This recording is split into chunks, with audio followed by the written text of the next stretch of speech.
হ্যাঁ ছিল।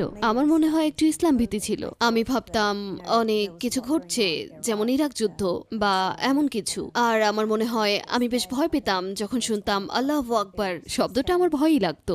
আমি তখন ভাবতাম মুসলিম পুরুষরা সবাই খুব কঠোর, মানে স্ত্রীদের মারে। আর এমন এমন অনেক ভুল ধারণা ছিল। ভাবতাম মুসলিম নারীরা অবদমিত থাকে, কেন তাদের হিজাব পড়তে হয় এটা ঠিক মনে হতো না। আমার মনে অনেক বিভ্রান্তি ছিল। মজার ব্যাপার হলো মুসলিম নারীদের নিয়ে আমার অনেক ভুল ধারণা ছিল। সবার আগে আমি ইসলাম ধর্মে নারীদের অবস্থান নিয়ে খোঁজ নিতে শুরু করলাম। আমি অনেক বক্তৃতা শুনেছি, ইন্টারনেটে অনেক কিছু পড়েছি।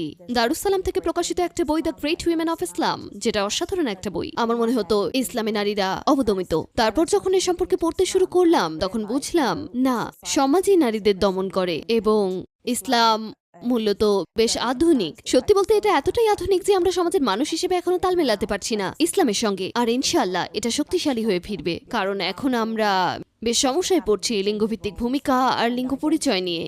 আমার বিশ্বাস এসব সমস্যার উত্তর ইসলামেই আছে। হয়তো এখনই সময় আমাদের বোঝার, কারণ ইসলাম নানা দিক থেকে নারীদের মুক্তি দেয়। এটা নারীদের রাখে অনেক উচ্চ মর্যাদায়।